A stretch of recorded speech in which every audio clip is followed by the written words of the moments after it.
Isa sa mga kilala nating napapakinggang mga kwento at napapanood sa telebisyon noong tayo'y mga bata ay ang mga kwento ni Lola Basyang. Pero kilala ba natin ang taong nagsulat ng mga kwento na ito o ang kwento lamang ang alam natin? Halina't kilalanin natin si Severino Reyes, ang may akda ng mga libro ni Lola Basyang, at alamin natin ang iba pang mga nasulat niya. Halina't sagutin na natin ang mga tanong na hindi tinatanong dito sa Kultura at Kasaysayan. Isinilang si Severino Reyes noong February 11, 1861 sa Santa Cruz, Maynila. Kina Rufino Reyes, isang eskultor, at Andrea Rivera. Nag-aral siya sa ilalim ni Catalino Sanchez sa Escuela de Segunda Enseñanza ng Colegio de San Juan de Letran, kung saan nakakuha siya ng Bachelor of Arts. Nagpatuloy naman siya sa Universidad ng Santo Tomas sa pag-aaral ng filosofiya.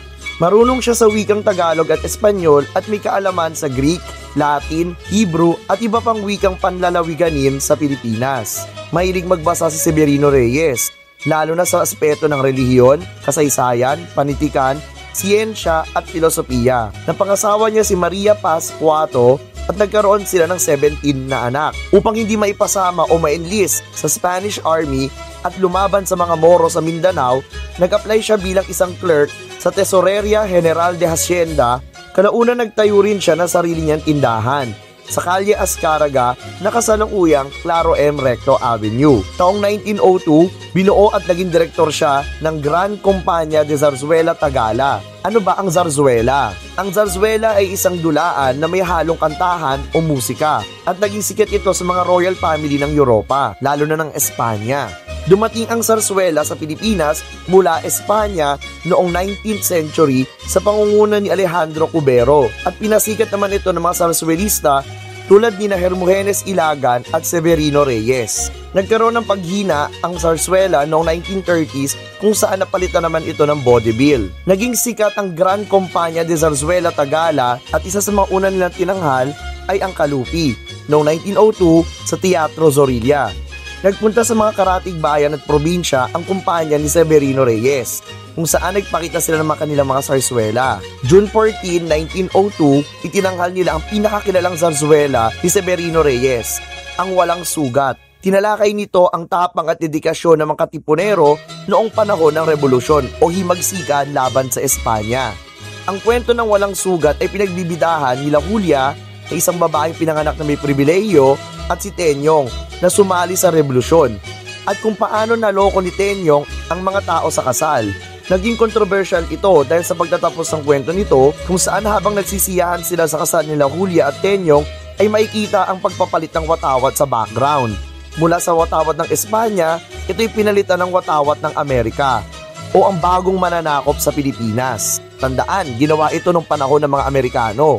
Nagsama-sama ang lahat ng mga karakter ng zarzuela at kinanta ang Bayan Ko. Ang Bayan Ko ay isang tula na isinulat ni General Jose Alejandrino upang ipahayag ang oposisyon niya sa pananakop ng Amerika sa Pilipinas.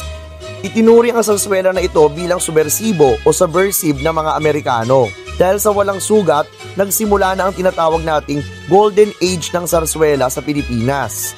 Isa sa mga ginawa niya ang RIP o Requiescat in Pace, isang comedy na kung saan sinasabi niya na ang komedya ay patay na at handa ng ilibing.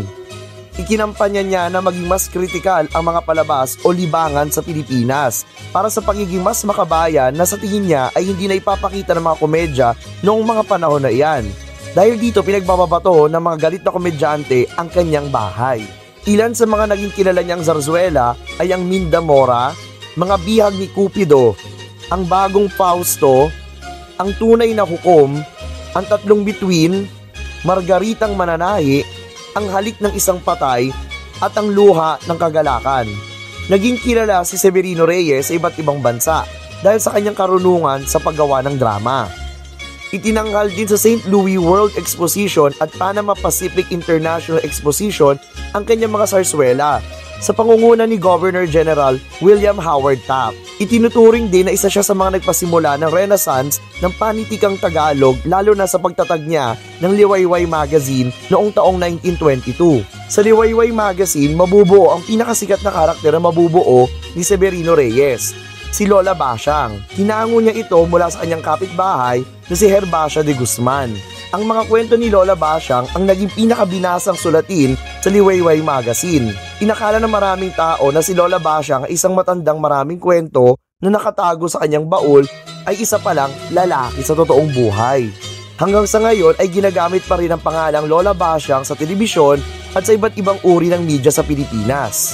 Naging kilala ang pangalang Lola Basyang sa lipunang Pilipino bilang isang matandang babae na mahilig magkwento sa kanyang mga apo.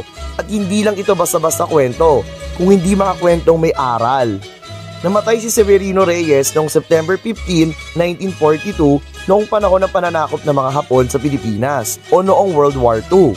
Upang alalahanin ang kanyang kontribusyon sa Pilipinas, pinalitan ng pangalan ang dating Calle O'Donnell sa Santa Cruz, Maynila at ginawang Severino Reyes Street. Sa mismong kalye na yan, makikita natin ang dating bahay ni Severino Reyes. Ngunit ito ay hindi na naaalagaan at bawal pasukin ng publiko. Ngunit may marker ito sa labas na inilagay noong taong 1968. Isa pang paggunita kay Severino Reyes ay binigyan siya ng Google ng isang doodle noong taong 2022 o sa kanyang 161st birthday. Tandaan natin, mahalaga na maintindihan natin na sa lahat ng pagkakataon, kailangan natin maging kritikal sa pag-iisip at kahit sa mga media na nakikita natin sa TV. Kailangan natin ibigay ang critical thinking sa mga tao.